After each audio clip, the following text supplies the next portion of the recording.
So, welcome to the show, Don. I'm so glad to have you, and I'm so excited to talk about the 9 pillars of aging today. We're excited. We're excited to be with you today. So thank you. Yeah, exactly. So, as what I consider an expert in this field of aging, how let's talk about aging and what are some of the things that we have identified in the current knowledge base that we have now, which is such a growing field in this world of longevity. Sure. Can we talk about these 9 pillars of aging and maybe some of the things we can do about it? Yeah, and that the article, the 9 pillars of aging, is a Cell article, and it is a bear. To read. I don't know how much time you spend. I'm in and out of this paper often. Yep. And it's not an easy paper, but I think for someone like you who's working with patients, you have to have a model to work on. Okay, so what needs to change to help my patients achieve better health span, longer lifespan, and this paper has done a great job of laying out some key elements that we pay attention to, but ultimately we have to transition those to behaviors, don't we? We have to give the people that we consult, our patients, our friends, what are the behaviors that you can do that will eventually lead to a change in the nine hallmarks. Exactly. Yeah. So it's not just what are the causes, but what's the action plan that you can implement into your life in order to, use this knowledge to your advantage, to look better, to feel better, to live longer and live healthier. Right. Exactly. And, the paper does a nice job. They took a look at, it's an extension of a paper that was written in 2000 called The 6 Hallmarks of Cancer, which really changed the way cancer was treated and thought about therapeutically. That paper was eventually updated to 10 hallmarks, and the 9 hallmarks of aging have come out of that same mindset. Okay, so as we look at aging, what are some key elements that are leading to poor aging, to short health, to poor health span, the increased morbidity, and shortened mortality. Mm-hmm. Okay, so let's go over them. Okay, so when we start to take a look at the 9, we can break them into 3 categories.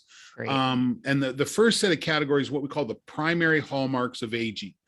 And the first one of those we refer to as what's called genomic instability. So that's the first. The second is what we call telomere attrition. The third is epigenetic alterations. And then the fourth is the loss of proteostasis. Okay, you're going to have to make talk about that in English, obviously. Let's simplify. Well, those first 3, I think the important part about the first 3 is they're tying right back to your genes. And this is one of the big changes that we see, and one of the huge contributors to the change in gerontology. I like to refer to it as juventology. I would rather than studying what makes us old, I like to study what makes us young. Right. So I like that. But, again, when you look at genetic instability, telomere attrition, and epigenetic alterations, so we're getting down to the internal part of the cell.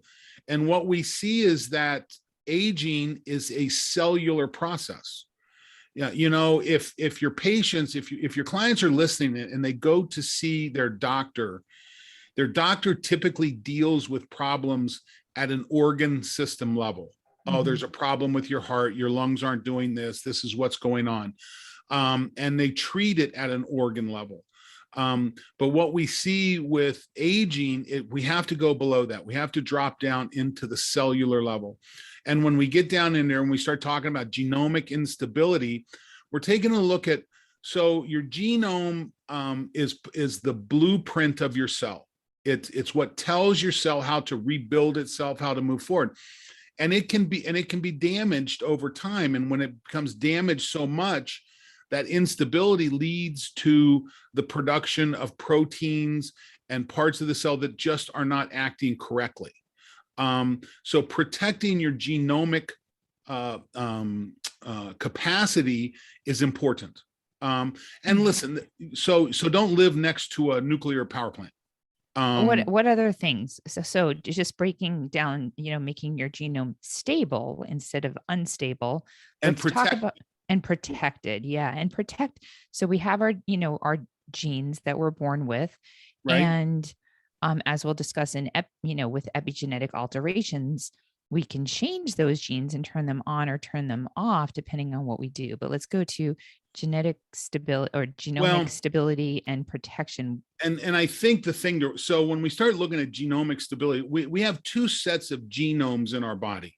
So we have the nuclear genome. So we have your nuclear DNA, which is a combination of your mom and your dad. Came together, when the sperm hit the egg, there was the zygote was created, and we have this, 23 chromosomes, and that's your nuclear DNA, and we need to protect that. But the other part, that when we start looking at aging, you have a DNA that lies in the mitochondria of the cell. So for those of you listening, mitochondria is what's called an organelle. It is an organ inside a cell, and the mitochondria is the organelle that's responsible for energy. And really, when we start looking at most disease states, or most states that contribute to poor aging, man, it's tough. It goes back to the mitochondria, Right. So when you start taking a look at that mitochondrial DNA, a big part of that is being in a position. So mitochondria are created, they live out their life, and they eventually wear out. And we want to be able to get rid of the mitochondria that are no longer functioning properly.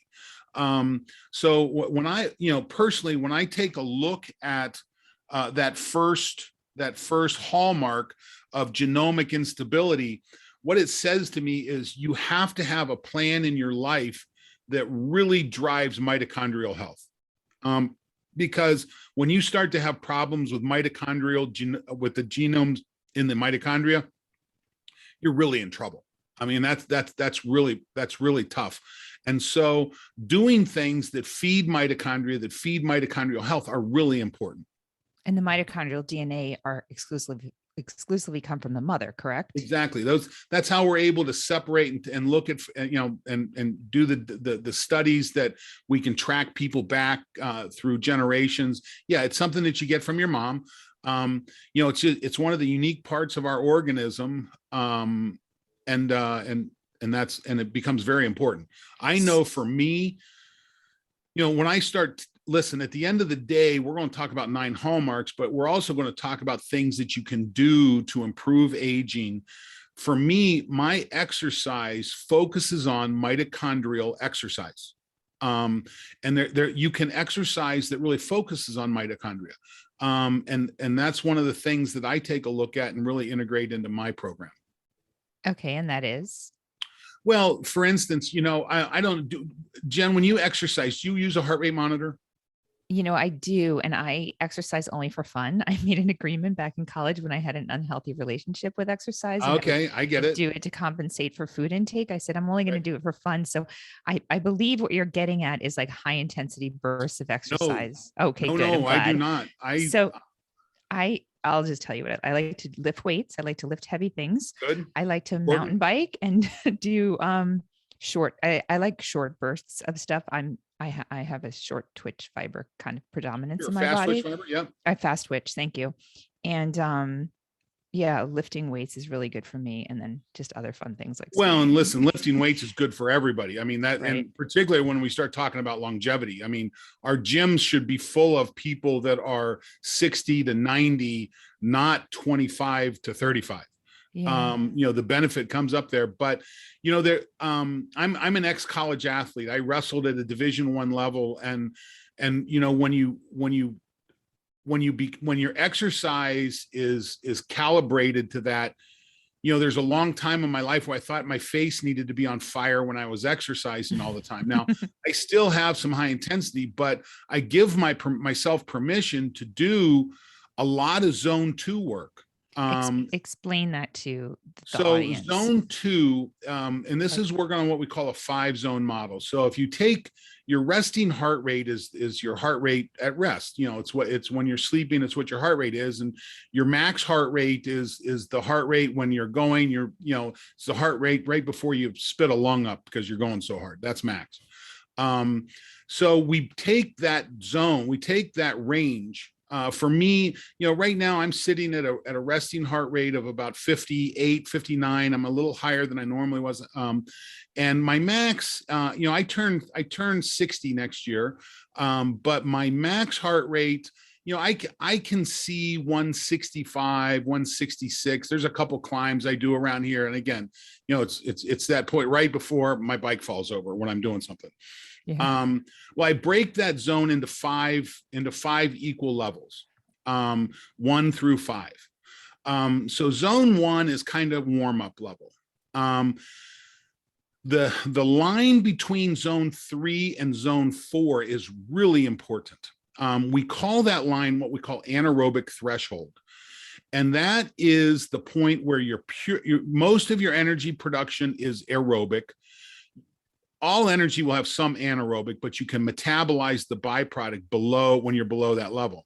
When you go above zone 3 into zone 4, you start creating energy that is no longer broken down. You're getting a byproduct that starts to accumulate. So theoretically, you can go forever in zone 3. You can sit down there and just crank.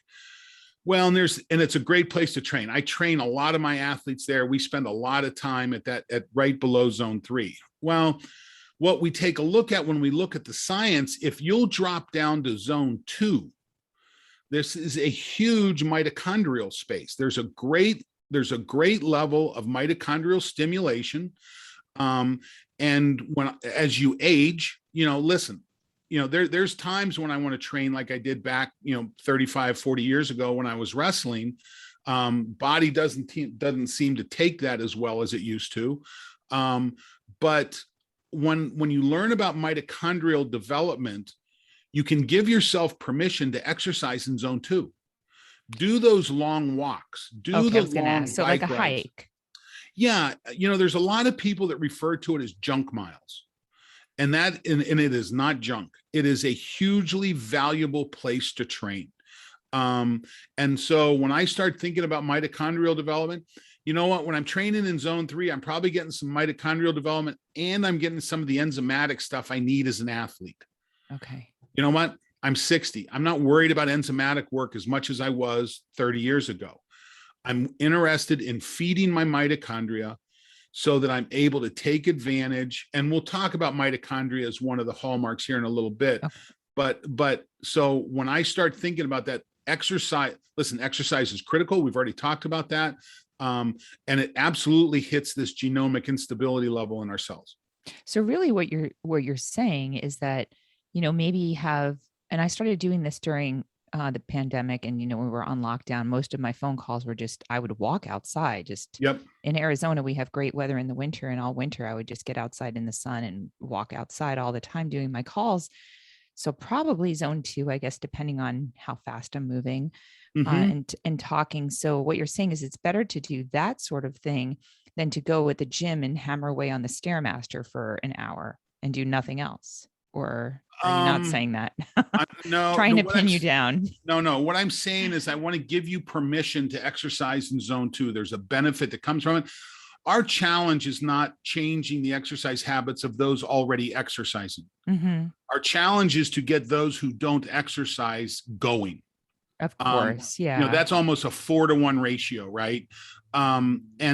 So if you don't have to look at what people are doing on the Stairmaster or watching some crazy CrossFit workout or things like that. I'm not saying don't do that. I'm saying people who do that are great. But I'm saying for most people, if you want to extend health span, compress morbidity, you feed that mitochondria and get a good solid zone 2 program in your life. And it's every day. Okay. Mm-hmm. It's every day. And, we can take this another step. I was just looking at some stuff online earlier today. I don't remember the name of the gal that won the bronze medal in the marathon. It'll come to me here in a little bit, or I can Google it here real quick. But I was watching a discussion of her training program. So she trains about 13 times a week, two times a day, 6 days a week, and she does a long run on Sunday. But of those, 7 of those workouts are zone 1-2 workouts. Okay. She has a huge amount of volume in that zone 1-2, and it's the mitochondria that gives someone like that the ability to create the energy that they need to run a marathon as fast as they do. It's not training in zone 3 and 4. It's not sweating and puking and throwing, all the things that we see characterized. It's zone 1, zone 2 is hugely valuable, but she runs twice a day in zone 1-2. Okay. So what I get from this is that you're expressing that zone 1 and zone 2, you're building your mitochondria, and you're not producing tons of byproducts that you may be producing in the higher zones. Exactly. Okay. So when you go over zone 3, when you get into zone 4, you're producing what we call lactate. And when you start to produce lactate, you produce cortisol, the stress hormone cortisol. And this is one of the challenges a lot of people make about when they're doing this kind of work, is that they're working so hard, they're creating the cortisol. That's a stress response that has to be managed. I don't have a stress response in zone 1, 2, 3. Yeah. As much as I want, it feeds me beautifully, importantly, and this is part of the process that we benefit from. Very nice. So can we go back to the mitochondrial DNA coming from your mother? So is it fair to say that if your mother and your maternal side of the family tends to live longer, you have a higher chance of living longer? Are there correlations with that? I don't know, but it sure makes sense from a theoretical standpoint, does it? And I'll tell you, I have my daughter, it was also a Division I athlete. She played lacrosse at Ohio State too. And I thank God that my wife came from a strong athletic family, because my family wasn't going to have that kind of cardiovascular base. So yeah, that maternal line is important, and you can probably pick some things out from that. That's interesting. Yeah. Okay. So we've discussed the genome, some of the things to stabilize it, the zone 1 and 2 exercise. What else can we do? So when we start taking a look at mitochondria, we're going to talk a little bit later on about mitochondrial dysfunction. And tell you what, let's save this conversation until we get down to mitochondrial dysfunction. Let's do that. Okay. Continue with telomere attrition, or wherever you were going. So again, looking at the primary hallmarks. So telomeres, the way we describe them is they're caps on the end of your chromosomes. They're little chemical caps. And as you age, they shorten. Now, whether the relationship between aging and telomere length is causal or correlational, we don't know yet. We're still figuring that out. But certainly people who are able to maintain telomere lengths age better. So again, there's a set of behaviors that's expressing itself in those telomere lengths. And this is one of those areas that we see. So you've probably heard of hyperbaric oxygen treatment. So there's a great study that came out of Israel showing that hyperbaric is one of the key elements for increasing telomere length. And it's accessible. I mean, I do hyperbaric when I go to Park City just to help recover when I did fitness competitions and things like that. And after I did neurofeedback sessions, I helped do it to hyperperfuse my brain to enhance the new neural pathways. So it is accessible in different types of clinics, and it's like $100 or $150 for a session. I think it's expanding too. Frankly, I think, I've worked in the exercise sciences for many decades, and I tell people that the gym, the club industry, the club fitness industry may not know it, but it's a dead model. It's changing, and the model that I see coming on are these wellness clinics. And I see these hyperbaric centered wellness clinics that are bringing hyperbaric and other treatment modalities like red light and things like that. These are important, and I'm seeing those expand considerably right now. Yeah, it's really exciting. It's really exciting. Okay, so hyperbaric can help with telomere attrition. What about supplements like TA65? You know what? I'd go back to you. I'm not sure that I I take can. it. I've Okay. taken it for like 6 years, and For that reason. it's one of those that I'm like, I don't know if it works or not, because you don't know if something's helping you prevent aging, because Right. where's the control group, right? But it's one of those where when I stop, I don't feel as well. Like we were talking about with spermidine beforehand, what that I get a lot from my patients. So I think one of I the other it things that contributes to telomere, and again, we'll go to this down in mitochondrial dysfunction, is red light. We were talking about walking outside in the light when you're doing your calls. Listen, I think I have a talk. I talk about what I call the 5 big rocks in the longevity jar. What are the 5 big things? 4 big things. Exercise is one. You can't engage in you can't seriously do longevity work without having exercise. It yep. just has to be there. My second rock is clean food, unprocessed food. I don't go down the vegan carnivore pathways. I don't think we're sure on that yet. What But about fasting? Do you clump fasting in there? I think fasting is critical. I believe nutritional textbooks a decade from now will discuss fasting and autophagy as a nutrient. Agree. Right now they're based on, I've had a chance to teach nutrition probably a dozen times in the last 30 years. And you teach typical Wardwell nutrition because this is the way the textbooks are written. And it's nutrients, it's, proteins, fats, carbohydrates, vitamins, minerals, and water. And then you do a chapter on how to read food labels. And what we've learned, if you're to the point that you're reading food labels, you've missed the point. The best foods don't have food don't labels have labels. Right, exactly. So exactly. and it's not just what we eat, but it's when we eat is going to become. Listen, you cannot ignore autophagy. Mm-hmm. When and in particular when you take a look at these hallmarks, you just can't ignore it. Okay, so your top 5 things. So you're saying, I think you said hyperbaric, red light, clean food. No. My 5 rocks are okay. My 5 rocks are exercise, okay, clean nutrition, okay, sleep, and light. Those are the 4 rocks in the jar, but the jar is your purpose. Okay, this is really important. You have to have purpose. If you don't have purpose, you don't have a jar to put the rocks in. Love this. Now, things like hyperbaric and sauna and these things, I think these can be great hacks to those 4 rocks. Consuming spermidine. Listen, what we know from a spermidine standpoint is it's becoming harder and harder to consume a spermidine-rich diet, and in some cases, it may not be possible without supplementation. And now that we understand the value and the action of spermidine, we can start to take a look at it possibly as a medical nutrient, essential nutrient. Okay, so we're covering so many things here. We're kind of all over. So I do want to talk about spermidine, but where does spermidine fit in here, or does it fit in?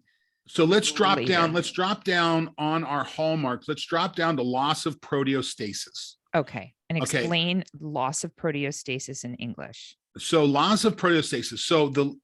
So much of what we're doing on this, Jennifer, is that we're looking at cycles. Our bodies love cycles. We cycle day and night. We cycle food. We cycle exercise. Thank you. I wanted to write a book on cycles for 10 years now, because women cycle, the moon cycle, skincare should cycle. You don't use the same thing all the time. Absolutely. Foods have to cycle. Everything has to cycle. So yes. And everything. So your cells, your proteostasis, protein management, that's what that word means. So when we eat, our body says, hey, we have nutrients available. It sends signal to the cell, insulin-like growth factor, things like that. It trips a nutrient sensor called mTOR. mTOR then tells the cell to, hey, let's make some proteins. It then jumps in, grabs a section of DNA, brings that out, and then goes to the ribosome, and it uses the parts of the DNA, and it starts to build that protein out of amino acids based on that signal. Okay, so that's, at a high level, that's where protein production comes from. The challenge is those proteins aren't always correct. There can be a change in them. There can be a problem with them. And when we just talked about genomic instability, and we talked about the challenge with the genome levels in the mitochondria. Well, if you've got a broken genome, that process gets completely broken. But even in a healthy genome, there will be little mistakes. So your body will create proteins that don't go into circulation. They don't go into service. They just build up in the cell. We call them long-lived proteins. Well, with healthy proteostasis, the other side of that is the digestion of these bad proteins. The body says, hey, well, we get that digestion when it starts. The body says, okay, we don't have nutrients available. We're fasting or starving. Evolutionarily, it came with just an absence of food. And then the cell says, hey, let's, since we don't have nutrients coming in, let's just go ahead and clean up the parts of our cells that are no longer valuable, that aren't working, and let's use those parts to do the work that we would normally use. Mm-hmm. And this is when you get rid of the proteins, you get rid of the organelles. So if you've got a bad mitochondria, this will get caught up in that autophagy process as well. So you have two sides to this proteostasis. You have protein production, but you also have protein digestion. You have, and that's autophagy. And we want both.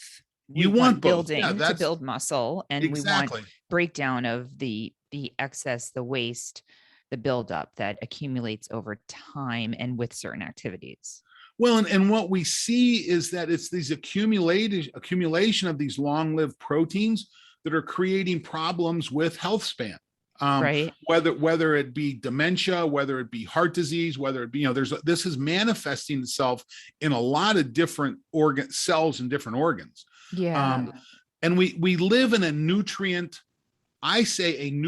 toxic environment. Okay. We have access to food 24/7, 365. Okay. I don't know if our body considers all of that actual food. It's consumable, but is it real food? But it may be fake food, but it's creating a signal at the cellular level. Yeah, of course. If I'm going to drink a sugared soft drink, yeah, there's a lot about that there aren't essential nutrients in it, but it's certainly creating a nutrient sensing response in the cell. And this is, we go back and forth when, I've worked with athletes for a long time, and inevitably they're trying to get stronger, which they equate to more protein, mm-hmm. which we now start to look at dieting, where we're eating multiple small meals throughout the day. We're driving the mTOR process. There's no two ways about that, in that process. But as you build proteins, you build bad proteins too. The question is when does that become an element of bad aging? Yeah. So how should people cycle so that they build sometimes and they don't build sometimes? Go ahead. Sorry. So that's kind of like the $60,000 question. It is. So people with medicine degrees are typically supposed to answer that. Not. Well, I know what I feel best doing. You know what I mean? Yeah. And I think it varies for women depending on their cycle as well. Yep. But yeah, I think you have to recognize it's an issue. Okay. There's no two ways about it. You have to recognize an issue.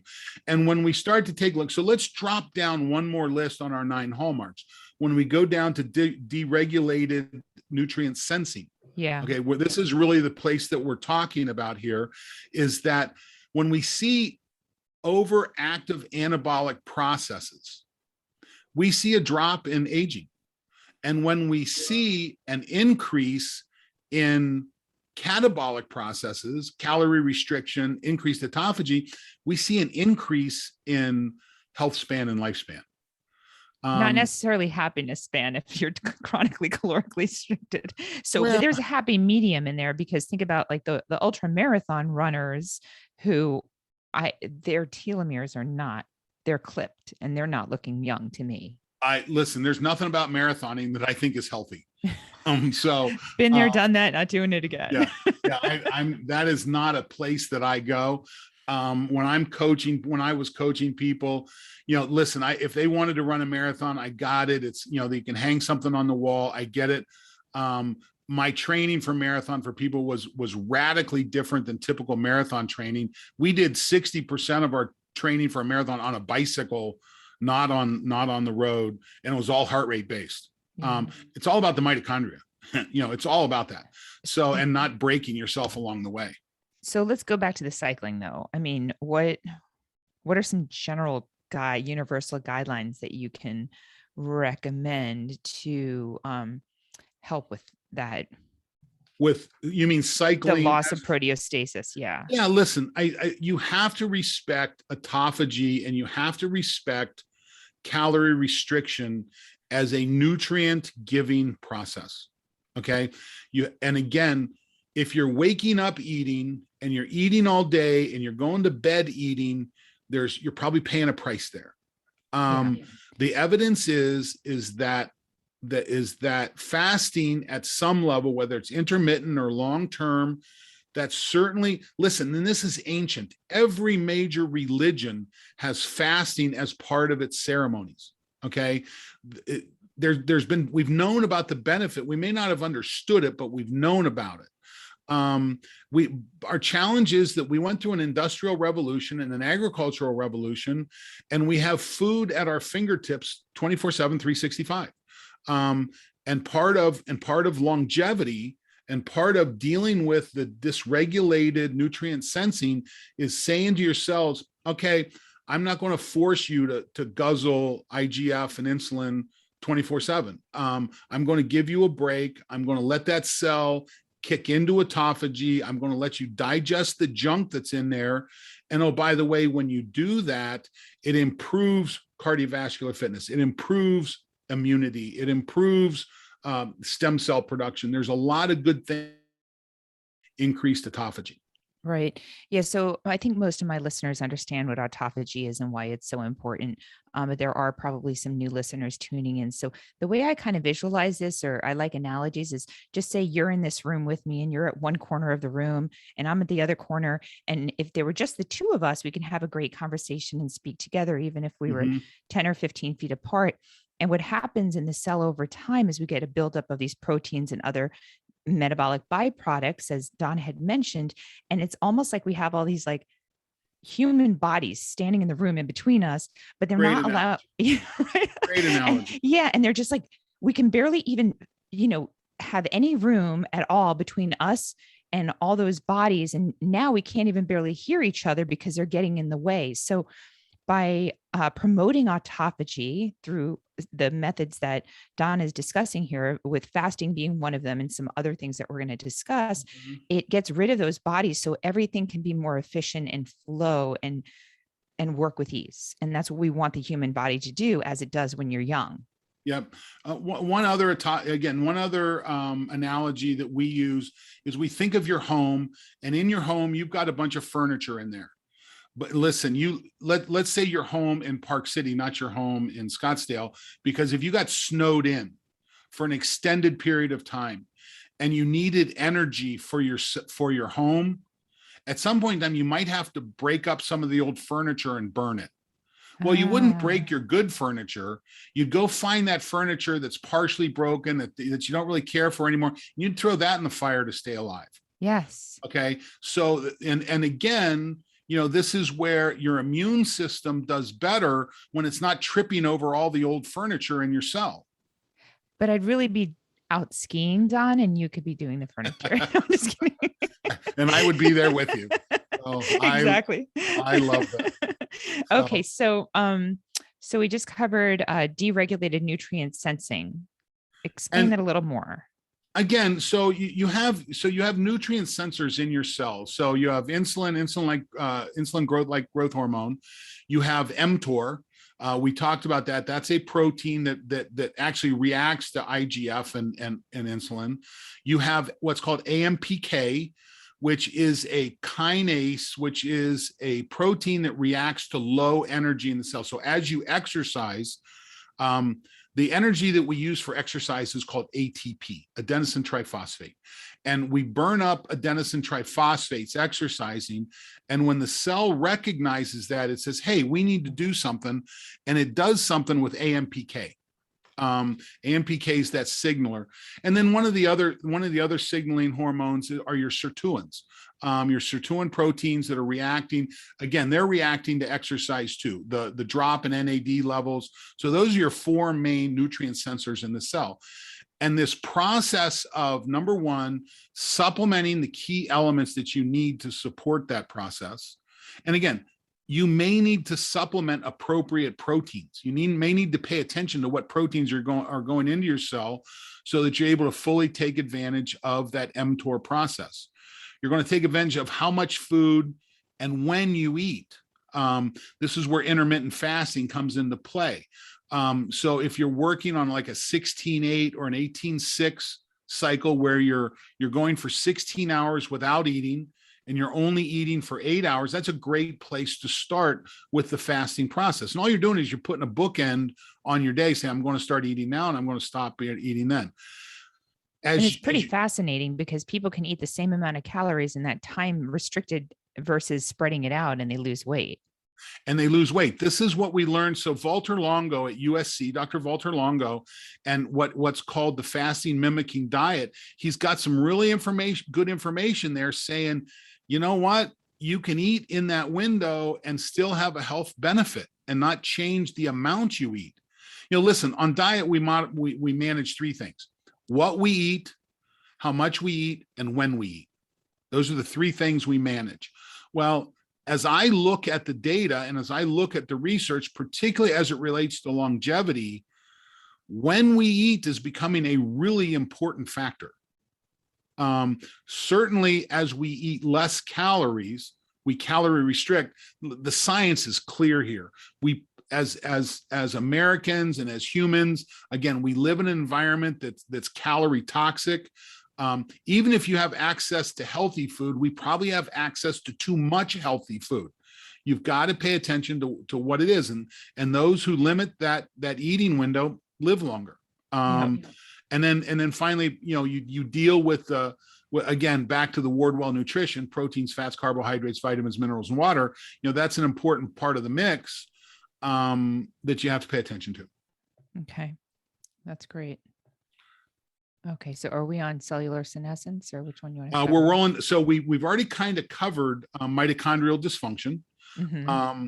And again, so when we start talking about mitochondrial dysfunction, I think it's important to talk about the dysfunctional mitochondria. One of the things that create problems is when they're kicking out what we call reactive oxygen species, ROS.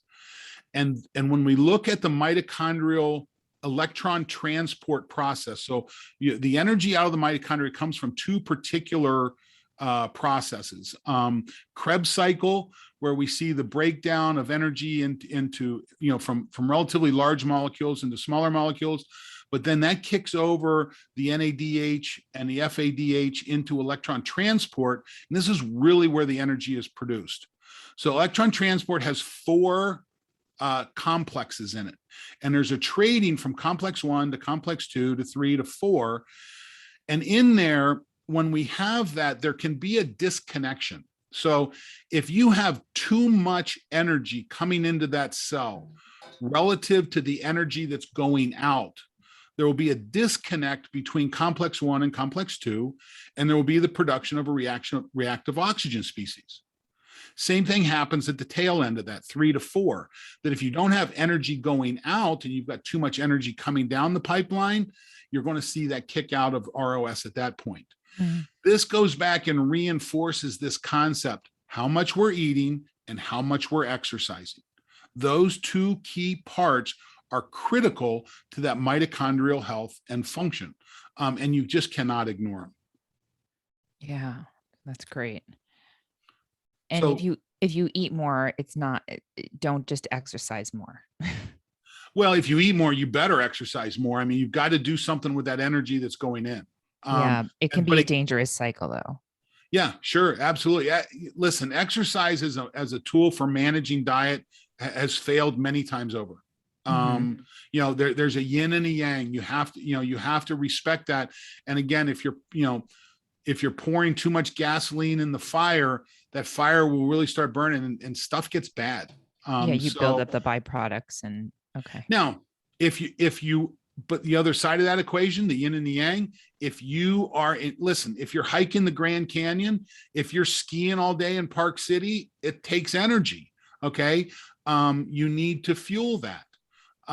But at the same time, you don't want to be running every time you eat. That's backwards. Right.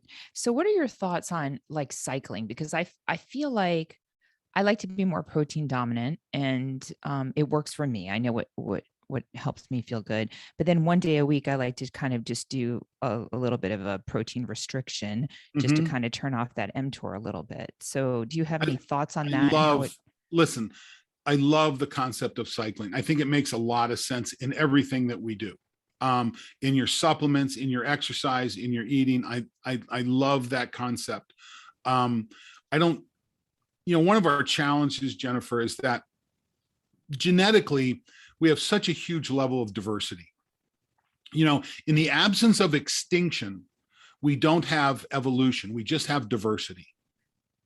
And so we have been diversifying for anywhere from 100,000 years to 1,000,000 years, genetic diversity. So this is the reason one person can be so successful on a vegan diet and someone else is so successful on a carnivore diet. Yeah. It could just be diversity.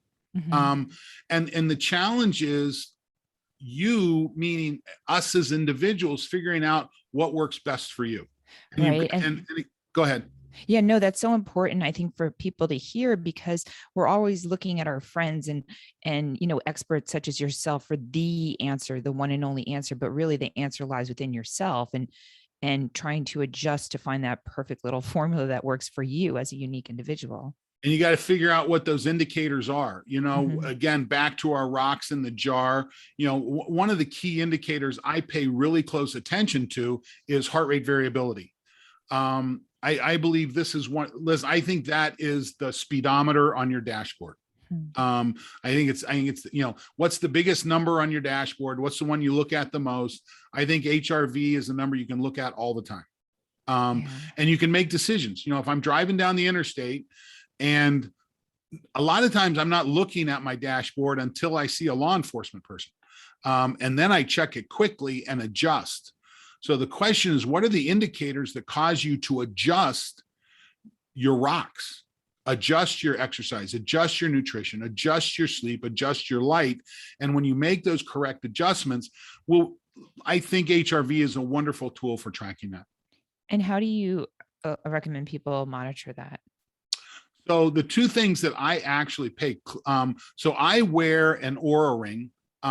We've spent a lot of time when I was at Ohio State. I was a sports scientist at Ohio State for 4 years, working with the wrestling team there, and we did a lot of work with HRV. I had a chance to work with multiple software systems and hardware systems, and work with multiple athletes, and really use this to fine tune this direction. So the two things that, when I'm talking to people, the two things I recommend that you get, number one is a heart rate variability monitor. I like Oura. It's a really good product. It's one of the best we found.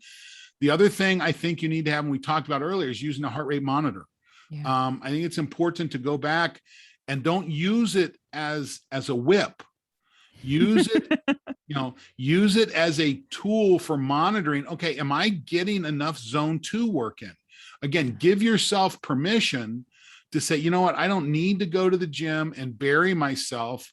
I'm going to go out for a walk. And when you get that zone 2 element filled up, reward yourself, feel good about it. That was a great decision. And you're just giving yourself the feedback to reward off that.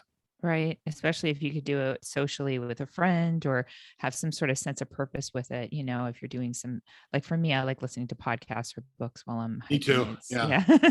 I can't do zone 3. So if I'm doing zone 3 work, I can't listen to podcasts. I've got to go to music. If I stay in podcasts, it keeps me at the top of zone 2, bottom of zone 3. 100%. Exactly. Okay. Are you a sauna person? Well, I live in Arizona, so I sweat every Okay. day. And I know there's a difference. I used to say, oh, no, there's no difference. As long as you sweat, you sweat. And I know there's definitely some benefits from sauna. I have friends, I'll borrow their sauna, their infrared sauna in the winter. Right now, I'm sweating all the time. So the last thing I want to do is go in a sauna. Well, I get that, but there's some value to that. Listen, the research that's coming out of Scandinavia, there's some real value. And again, that's a sauna over my right shoulder. I see it. Yeah. I have it in my office, and getting over 165 degrees is a good thing. I'm more about the cold showers right now and the cold baths. I do that afterwards. I did a sauna session the other day. I got 207 degrees for 20 minutes. Wow, that's pretty impressive. You walked out. I cook meat at that level a lot of times, not quite that short, but but a sauna is a good exercise hack. It's a perturbation, it's a challenge to the system. And the data is pretty clear. Exercise has benefit, sauna has benefit, exercise with sauna has more benefit. Now, how do you do that? And okay, do you do the exercise first and then do the sauna after? That's and how then I do it. Cold? Okay. Yeah, I'd be afraid to do the sauna first and then try to exercise and exert myself after. No, especially like I said, if I'm in there for 30 minutes at, about, 180, 190 degrees, I'm pretty much wrung out by the time I come out of there. Right. Yeah. And I know you're talking about a lot of these longevity centers or, upgrade labs sort of thing, where they have, maybe some hyperbaric and red light, and then you'll have the saunas and the cryo as well. So these things are becoming more accessible for people. They don't necessarily have to put a unit in their home. And the challenge is, Jennifer, is that I don't know about you, but I go into a lot of homes and I see a dining room that's used 2 days a year. Yeah. Okay. And I see space that could be reallocated to different, and over my left shoulder is my workout room. I have a rec room on my house. We bought this house because of it. I've got a great gym. It's kind of my jam, right? But I hope I never live in a house that I can't go exercise or sauna or do those things when I want to. I don't want to be restricted to a facility. It's part of my domicile. It's part of my program. And I think that comes with longevity. And it's investing in that process. Yeah. So what's the mechanism of action for those listening for the sauna? Like, why is it? It's an exercise hack. So it's creating heat, and it's triggering autophagy. So heat is a big autophagy trigger, but we're also getting a lot of other metabolic signaling. And you've heard of heat. Why can't I say it? Heat something proteins, heat shock proteins. Heat shock proteins, yeah. Here it is. And cold shock proteins. I mean, these are adaptive tools. And again, we see it culturally. Listen, Scandinavia has been sauning for a long time. Have you ever had a chance to have you ever done a Native American sweat lodge? No, I haven't. Oh my God. It is amazing. It's the hottest sauna I've ever been in. But you combine that with a spiritual aspect, a chanting, spiritual guided. It is a wonderful experience. Now you got to be careful. You got to have someone doing it that knows what they're doing. But I love sweat lodge ceremonies. The heat is incredible. Right. And we live in such comfort nowadays. We always set the thermostat just so it's healthy to live in your discomfort a little bit. The body almost craves it, and it's optimized when we're not in our comfort zone. Well, that's our genetics. If we go back and look at what gave Homo sapiens the ability to succeed over Neanderthals, it was our ability to adapt. We have a DNA that wants to adapt to something. We need to bring in challenges, but our problem is, again, we live in a home with a thermostat. And whether it's winter or summer, the temperature in the house is the same and it doesn't vary. I call it environmental menopause. We get stuck in this place. We don't climb. I think the data is 80% of all missed work is because of a non-descriptive back injury. And when you start taking a look, and if you ask someone about that, and as a practice, you probably remember, they take and they reach around and they put their thumb right above their gluteals, right where the iliopsoas goes down through. And remember, the iliopsoas comes out of the bottom of the spine, crosses over the sciatic nerve, goes down through the pelvis, crosses the sciatic nerve again to attach to the humerus. Okay, so if and that iliopsoas is responsible for lifting the knee above 90 degrees to the hip. The femur. Yes. What did I say? Humerus? Well, the humerus. I'm like, that's a long journey all the way up the arm. There you go. Sorry about that. Yeah, the no, femur. No, I know what you meant. It's okay. It's like a humerus, but bigger. Exactly. But, okay, so then it crosses to the femur. It crosses. So if that muscle is not being stimulated, it is going to spasm. It's going to create problem. It's going to say, listen, you need to move me. And this is where you're going to see it. Listen, most of the people I work with that have back problems, we solve it just by stimulating iliopsoas movement above 90 degrees to the hip. You think all the sitting contributes? Absolutely. Yeah. Right. Absolutely. Okay. And it's such a catch-22. It's because you're like, oh, my back hurts, so I don't want to exercise, but then the sitting makes it worse. So well, then don't exercise, just move. Yeah. This is the thing that quality exercise means loading good movement. Mm-hmm. So if you can't load, just do good movement. And we've done this with athletes. Listen, when I'm working with an athlete rehabilitating an injury, we start with movement first. Once we have movement, then we'll put load on top. Okay. So we went down our road because we're having so much fun here, but let's go back to the cellular other causes of aging. Yes. So let's go back. So senescence. So for everyone listening, just to make sure that we're on the same page. So a cell is either healthy, or we see the kick in of a process called apoptosis, which is a programmed cell death.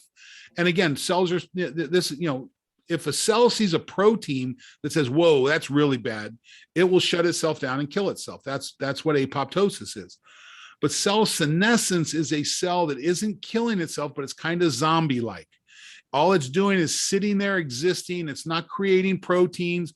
What it's really doing is it's sending off a lot of inflammatory markers, and it causes the cells around it to become senescent. So senescence may be, listen, sleepy is like another word. It is zombie sleepy. It's another way, but it's not a good thing to have running out of control. Okay. And this is, I don't know where you're at on the fisetin, quercetin supplement thing. I do too. I super supplement that 2 days every 2 weeks. Fisetin's hard to find though. Where do you find fisetin? I'll have to go back and look, Okay. in this business, stuff comes across your desk, right? It does. It changes all the time too, right?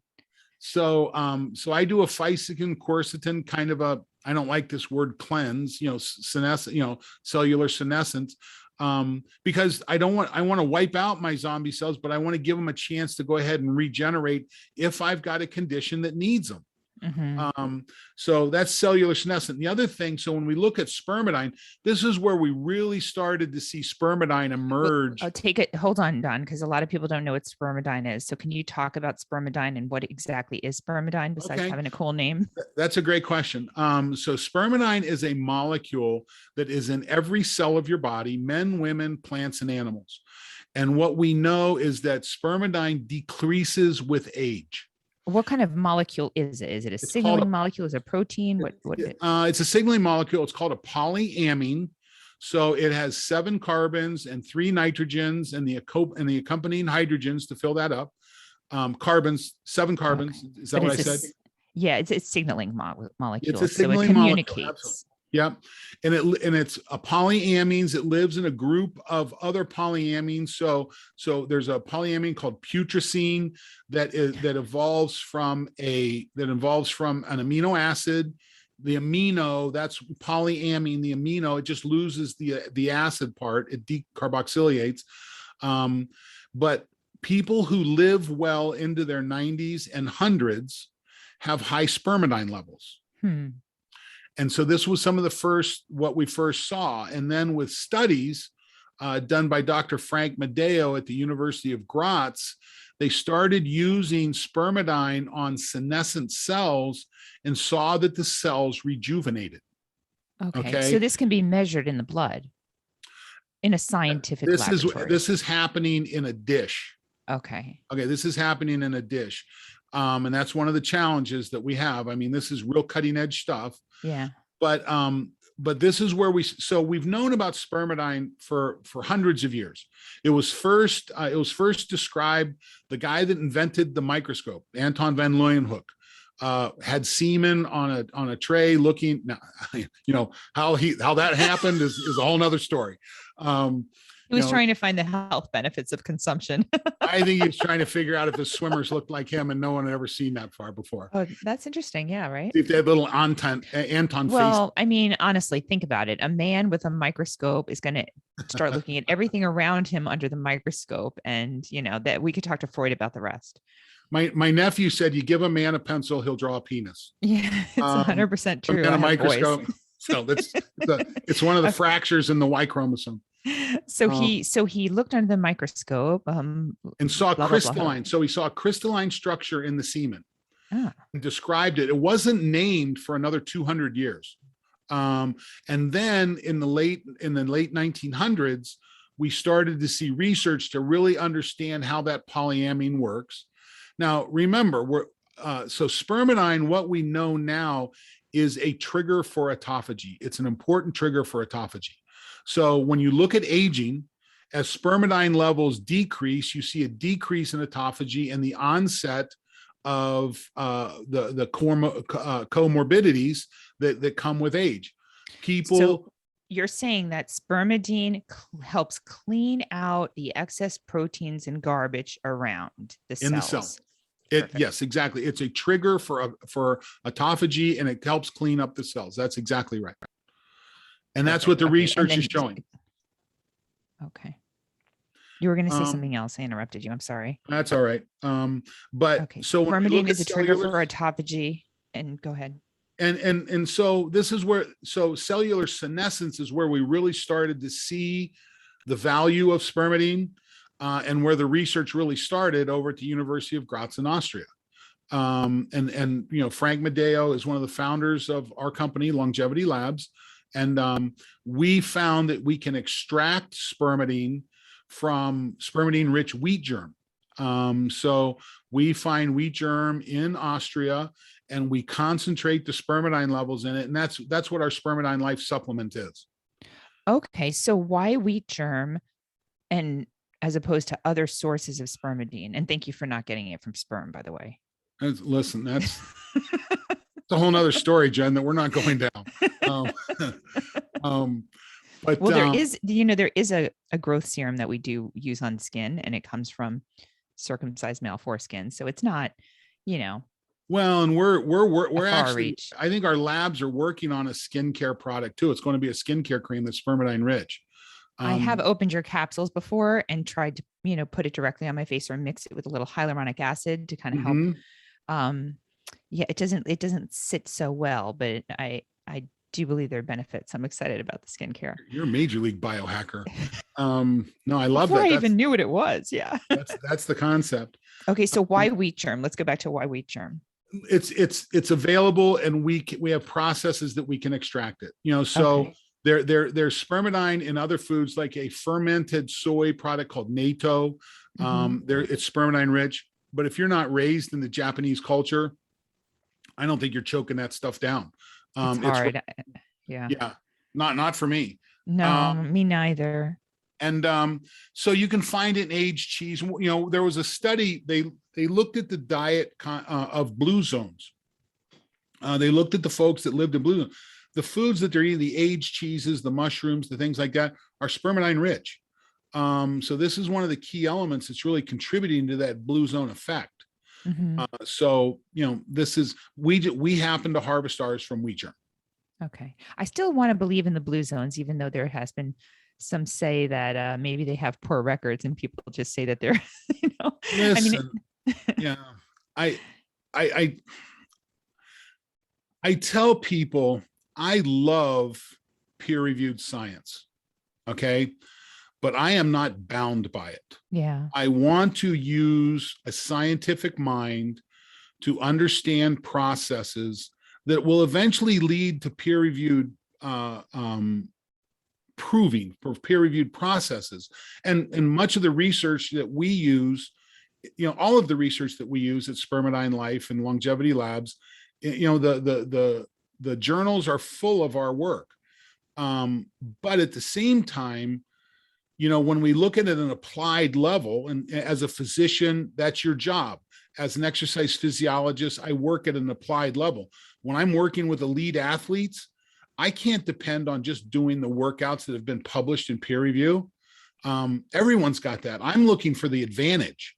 Yeah. What's the practical application at the end of the day? That's based in science, that's based in understanding systems. And this is what we're talking about when we start talking about biohacking, and longevity is really a pretty extreme biohack right now. Yeah. Okay. So let's go back to Spermidine, and it's Spermidine or Spermidine. I think I've been saying it wrong. It's tomato. Okay. we say Spermidine.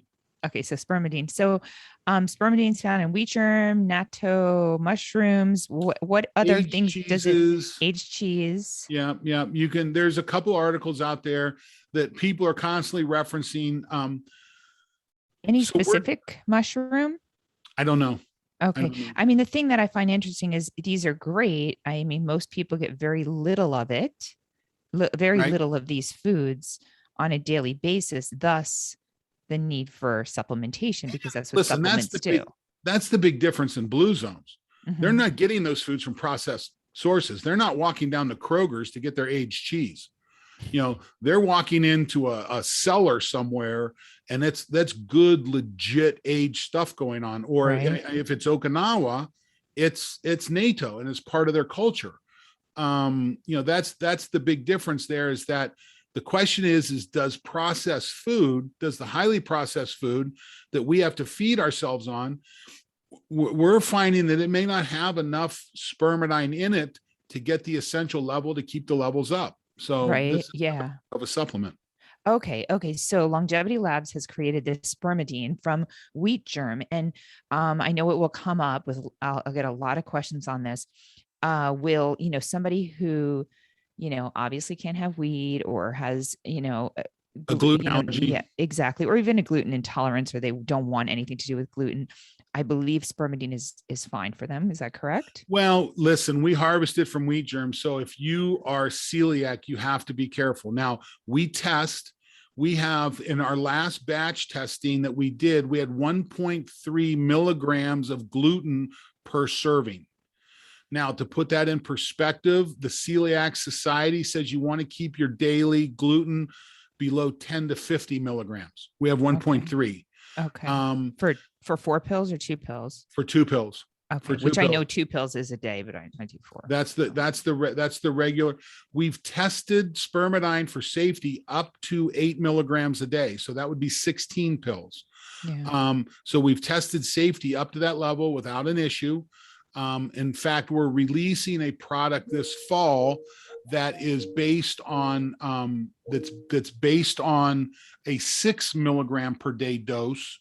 That's only going to be available through physicians. So we see that range, but the science says the recommended daily dose is 1 milligram a day. 2 pills. 2 pills. Okay. Is there a certain time of day that people should take spermidine? So just say you're intermittent fasting, but you also want benefits from sleep. Do you take it in the morning while you're fasting, or with a first meal, or at night before bed, or what? We recommend that you take it with a meal, probably with your last meal. Now, Jennifer, we don't have a lot of hard science being able to say, hey, here's the effect of first meal, last meal, no meal in the middle. Okay. We don't have it. That's the scientific recommendation from our team in Austria. They would like to see it with a little bit of fat in the diet. They think that'll help transport the polyamine across the gut. But we recommend take it with your last meal. And there's not a need to separate it. You don't need to take it morning, night. It's not like NAD or NR that has a diurnal effect in the cell. We don't see that with spermidine. So you can take it all at once. Okay. Are there any supplements people should not take with it? And then what if someone's taking enzymes? Is that something that will harm the supplement, or it won't affect it? We don't see any evidence that creates a problem with that. In fact, at the end of the day, it should enhance it. At the end of the day, we are a concentrated wheat germ extract. So, once you solve for celiacs and gluten tolerance, a lot of it's pretty low impact. You don't have a lot of issues to deal with. Okay. So, and then the primary mechanism of action is by working through cellular senescence or No, it's autophagy or autophagy. Yeah. okay. It's actually when you go up, listen, I think when I saw a paper the other day that said we've now identified up to 60 different proteins that are autophagy triggers. Okay. So this is an emerging, and any good process in life will be redundant, won't it? This is the important part. Your body's going to have multiple ways if that autophagy is important. So when we look at calorie restriction, we see calorie restriction impacting multiple proteins, and spermidine is one. As we boost it, it improves the impact of fasting on autophagy, but it also boosts autophagy just with its presence. Having the higher spermidine level boosts autophagy. And, the other calorie restriction mimetics you've heard about are like resveratrol, which are working through the sirtuin proteins. You can have metformin, which is acting on AMPK, or you can have rapamycin that's working through the mTOR pathway. Those are all mimetics that are working in different pathways in the autophagy process. So what are your thoughts though on metformin's effect on mitochondria? Do you think metformin's beneficial? Personally, I pulse it. I do too. Okay. Yeah. So I'm a little concerned.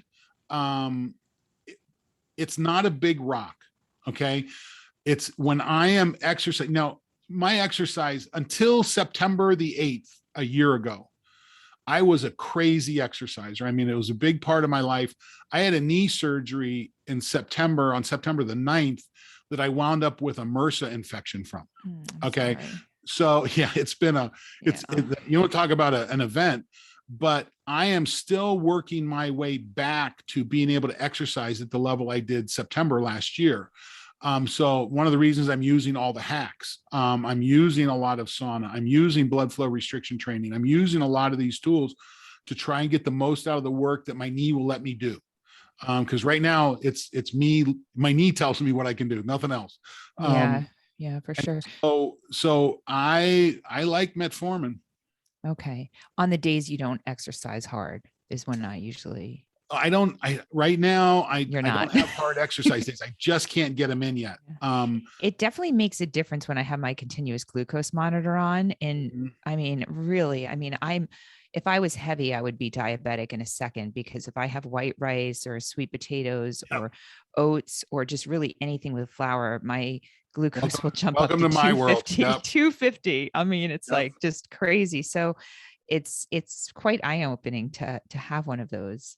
Yeah. I think that's one of the best tools you can get, particularly if there's a chance that you're insulin resistant.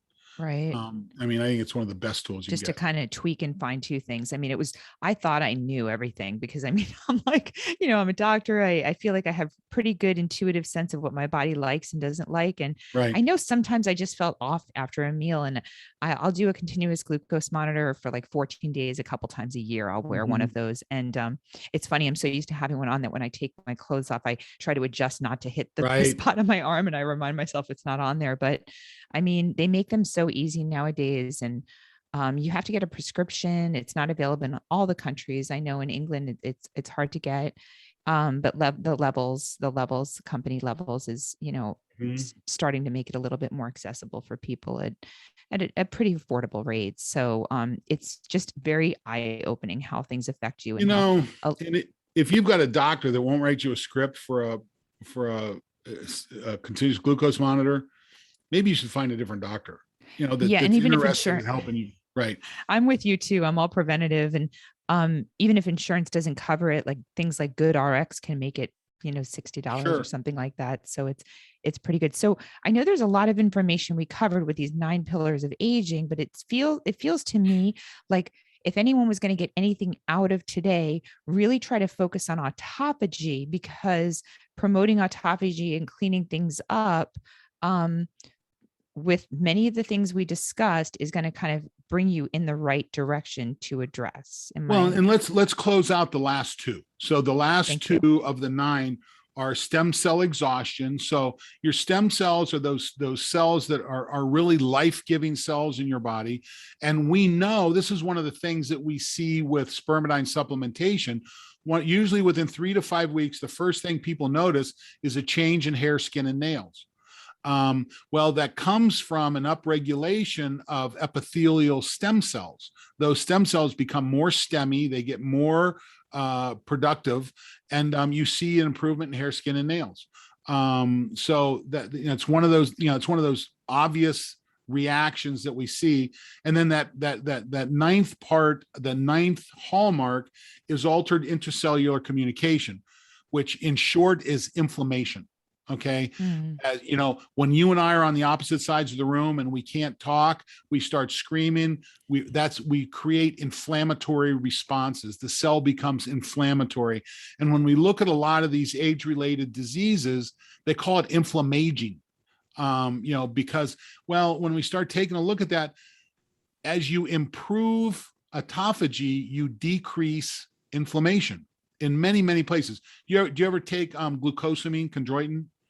I did at some point, but honestly, I find if I do other things in my life to decrease inflammation, I don't have joint pain. Glucose. Listen, I've had with this last one, I had certain knee surgery 7 and 8. Only one of which was from skiing, by the way. But with 7 and 8. So my knees have been an issue, since I was in my 20s, when I was wrestling. Glucosamine is my best friend. And one of the reasons glucosamine works is it stimulates autophagy in those cells in the knee. And that's what lowers. That. That's one of the benefits of it there. So that's beautiful, because we get all that buildup of just gunk in there, over time. Oh, that's great. Okay. It boosts autophagy in the chondrocytes in the joints. Yes, absolutely. Beautiful. So, as we work our way, that's 8 and 9. So stem cell exhaustion and inflammation are 8 and 9 of the 9 hallmarks. And again, when we take a look at these, 1, 2, 3, 4, 5, certainly 5 of them are directly impacted by spermidine levels, an increase in spermidine levels. And there's some evidence to suggest, there's actually a really good paper that came out in Geroscience by Worth et al. That took a look at spermidine's impact on telomere length. So we may have 6 of the 9 that are being impacted by that molecule. That's pretty sweet. I mean, I never try to just give people one answer to things, and I don't think you have today either, but spermidine is definitely answering a lot of these for us when it comes to aging and wellness and feeling good. So to recap, obviously we'll have those 9 pillars of aging in the show notes, as well as your contact information for Longevity Labs and your Instagram page, which you're always putting out such great, useful, content-driven information.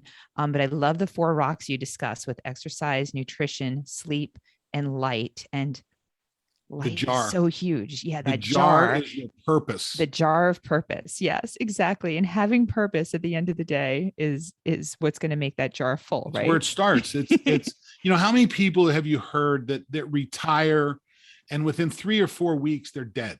Yeah, I was having this discussion with my girlfriend last night. She wants to kill her husband because he's he's too young, he's retired, and he needs to get back to work. So he needs to get a purpose. It may not be work, but there needs to be a purpose there. Right.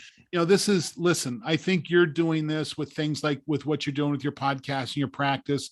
I tell people, if I hit the lottery tomorrow, in 10 years, I would be doing the same thing I'm doing now. I would be doing it in a really nice spa out in Taos, New Mexico, or maybe up in Sedona, one of my other favorite places.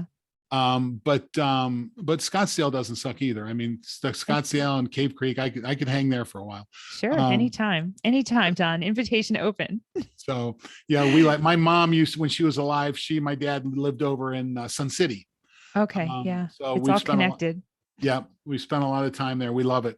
So it's that, there's the 9 hallmarks and you look at it. And again, it's a little difficult to read the hallmarks and say, okay, what do I do different? Well, this is where you and I come into play, the 4 rocks in the jar. You need to have, but the exercise industry blew it a while back and people think they exercise to lose weight. Mm-hmm. No one takes a picture of a scale and hangs it on their wall. No one defines themselves that way. The pictures on your wall are how you define yourself. It's the 5K you ran. It's the trip you made with your girlfriends. It's the hike you made at Sedona. It's those pictures that you hang, that you define yourself. That's kind of where that purpose comes from.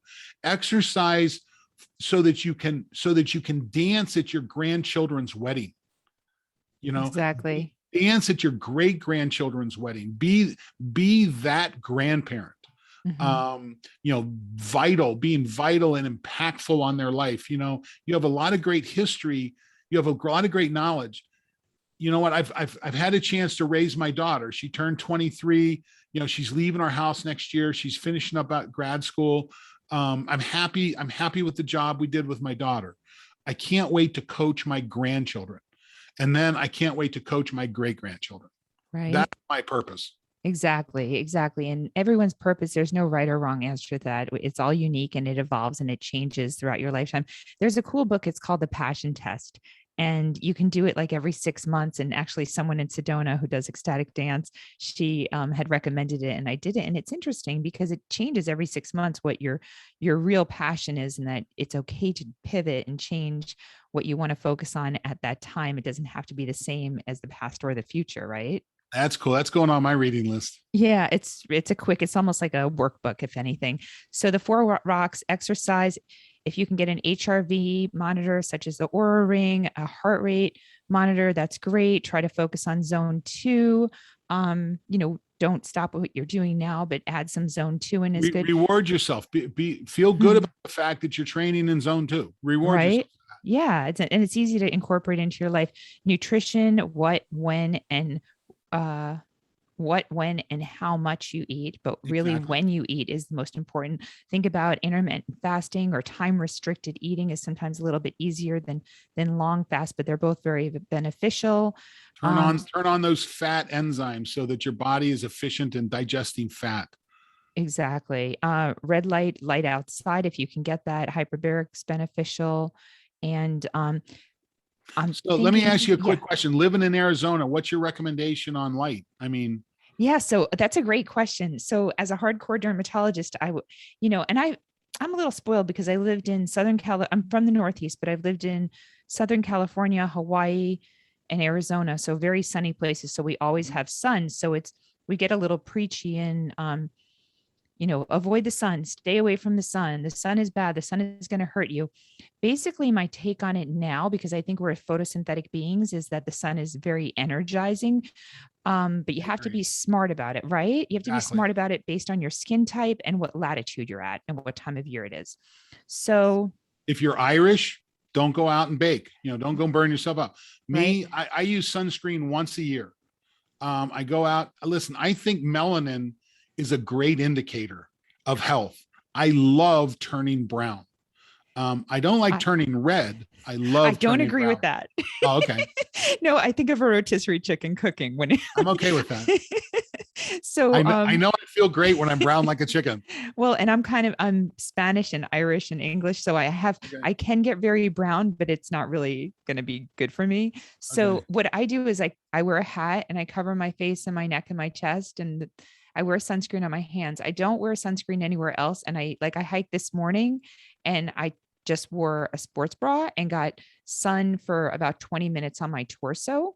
Mm-hmm. Not enough to tan, but enough to definitely make some vitamin D and enough to, kind of be energized. I could feel myself be energized. It's a weird thing. So someone fare maybe 3 times a week to the non-high real estate areas of the torso. I feel like if you're tan or you're getting sunburn, it's too much. You can get away with it if you live in Ohio, because I used to bake when I lived in New York, and the seasons are so short that it doesn't cause as much damage as if you live in California or Arizona long term. Well, and they say that the dose, the poison is in the dose. Okay? It's exactly it. Or the lack of dose. Or the lack of dose. Yes. The poison is in the lack of dose if you're avoiding the sun too much. So, the face, I'm not a big fan because we get sun on our face 24/7, but our back and our stomachs are not getting sun too much. And that's a great, we have a larger surface area to make a little vitamin D and the other energizing enzymatic pathways to be stimulated from from sun. I mean, it's the energy source for It's everything. life-giving. There's It no two ways is. about it. It's It life-giving. is. And So, it's life okay, good. taking. Yeah. So that's my It take on can it. be. Yeah, can I be. used to be more dogmatic, and now I'm like, no, it feels good. And, it's interesting though, you talked about the tan, because if you do get tan and your MSH, or your melanocyte stimulating hormone, gets produced, it produces endorphins. And that's why people actually get very addicted to getting a tan. Oh, that's Yeah. well, and we added a red light unit to our home Love it. almost a year ago. Incredible. It Every morning I do it. Every morning it, I do the Juve. it lowers my insulin more. It lowers my blood sugar more than insulin. Wow. That's great. Um, so I have you ever looked at your CGM with your Uh, with the irony of it is I usually do a CGM when I'm in Park City in my red lights in Arizona. So I have not, but I may need to put one on and play with that. it's it like I said, I don't normally use insulin, but when I was ill with my infection, I couldn't move at all. I was basically in bed for close to 3 months. Mm. But when I started to we got the red light and I started to see the impact of insulin on my blood sugars. And I go in there and I red light for 20 minutes. I'm like, holy moly, this moved it more than the insulin did. So, and That's my wife amazing. loves it for pain. She's, she has fibromyalgia, and it's just and there's a mitochondrial stimulant too. Yes, exactly. And for skin as well. Okay, so let's just go through autophagy really quick and summarize things that can boost autophagy, with spermidine being last, because I know you have a generous discount code for the listeners. So listen, there's a lot. Exercise stimulates autophagy. There's no two ways about that. We understand that, but we also and calorie restriction stimulates autophagy. So, but you don't, and it's calorie restriction without malnutrition. You've got to have the necessary nutrients. But what we know is that so there's calorie restriction mimetics, rapamycin, metformin, resveratrol. Resveratrol, we're not quite sure about how well that translates to humans. There's information that goes back both ways on that. As everyone likes to use that as the excuse to drink wine, and I tell them that the benefit is in the first few sips and rarely found at the bottom of the bottle. Yeah. And then that fourth calorie restriction mimetic is spermidine. And that's the product that Longevity Labs produces and sells here in the United States. Mm-hmm. So Yes. we have an offer for your listeners, is that if you go to our website, spermidinelife.us, and that's important, Spermidine, SPERMIDINE, life, spermidinelife.us, and you go to the store, you can use the code GEN15. And if you take spermidine for a month, there's a really good chance you won't notice it. You've got to build this up over time. But what most of our consumers tell us, between 3 and 5 weeks, they start to notice the change in that hair, skin, and nails. Mm-hmm. Before that, a lot of them will notice a change in sleep. They'll notice a change in their aura ring and their deep sleep on their aura ring. For me, I noticed lucid dreaming. It brought back lucid dreaming for me. It was wonderful. And then there's some people that don't notice it until they stop taking it. So they'll try it for 2 or 3 months, and they're like, well, I just don't notice it, and they'll stop taking it. Within 2 weeks, they're back, because the onset can be very gradual. Yes. But if you do the subscription and use Gen 15, we'll give you $15% discount on that.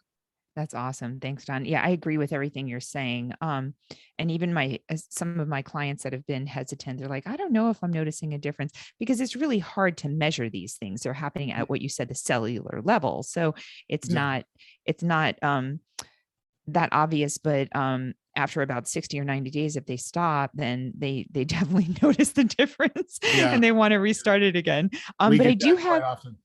I have quite a few listeners where we're in 32 countries. So do you have, do people have the ability to get spermidine in other countries, or are you We only in the do. US? So if you go to spermidinelife.com, that takes you to our Austrian site. We are originally an Austrian company, and you can get more information there on getting it in other countries. Okay, we'll have both links, and make sure that the link for the 15% off for The US. The US is on the US one. Okay, wonderful. Thank you so much. Now before we finish up, I have one question I ask everyone. Okay. How do you define radiance? How do I define radiance? Well, it's that energy, it's that ability to, it's the communication that happens without words. It's the ability to look at someone, to see them in their eyes. That's how I would describe it as someone's energy. Yeah. They radiate an energy. And I personally, I am really tuned into that. When I meet people, I read your energy, and I think there's a reason we get along. I think so too.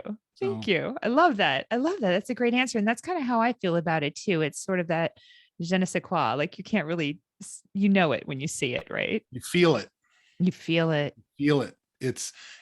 I listen, at some point in time, we're going to figure out what is the organ that gives us the ability to notice this energy, so whether it's in conscience or energy or any of these things. And, I think spiritually we start to move down a whole new road at that point. I agree. I think if anyone had the answer, Joe Dispenza will have it. We'll see. We'll see. I'm just kidding. Yeah. I don't know if it's an organ or a sense, but it's there. It's there. And I'm grateful for you. Thank you for being on today. Thank you for the opportunity. I really enjoyed it. Great. So did I.